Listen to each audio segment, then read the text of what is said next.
The world beyond capitalism. A playful place, a place of fun, a dancing world of bright colours, a world in which we bubble and overflow into one another and beyond. A world without hard lines, a world in which identities exist only to be transcended. A world in which the basis of human existence is not identity but the mutual recognition of our dignities. Not I am, you are, but I, you, we do create, become. A different form of organization of our doing, a different form of coming together.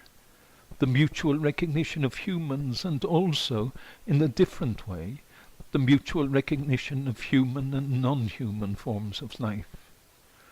Nonsense, of course, were it not for the fact that it already exists as potential, as rebellion, as the force of the not yet in the present.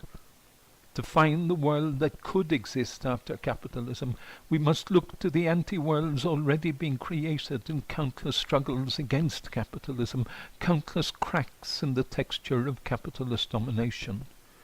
A world beyond capitalism can only be a distillation of the dreams dreamt against oppressions, a redemption of the longings of all who have struggled for a better world.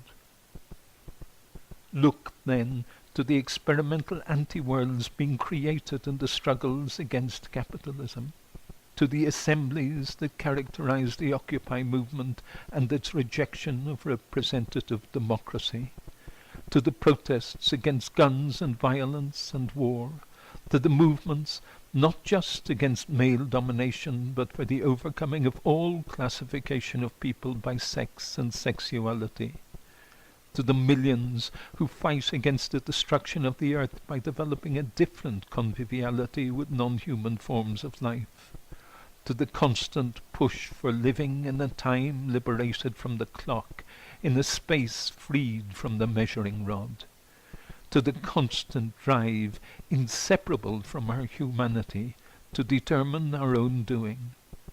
In the cracks, in the refusals and creations, in the anti-worlds of daily struggles, that is where the possible and urgently necessary world beyond capitalism is to be found. Think of these two images. In the July Revolution of 1830, according to Walter Benjamin, on the first evening of fighting, it turned out that the clocks in towers were being fired on simultaneously and independently from several places in Paris. In one interview, when Subcomandante Marcos is asked what his dream of a future society is, he says that the society for which the Zapatistas struggle would be like a cinema program in which they could choose to live a different film each day, that the reason they have risen in revolt is that for the past 500 years they have been forced to live the same film over and over and over again.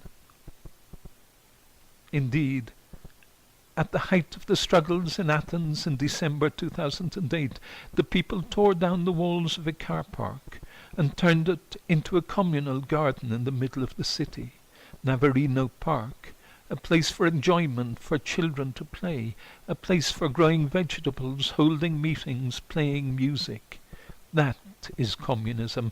That is the world we want.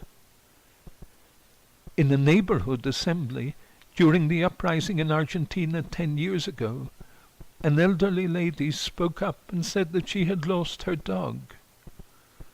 The political activists objected that that was not on the agenda, but the assembly organized a search for the dog and found it. That is communism. That is the possible world of the future.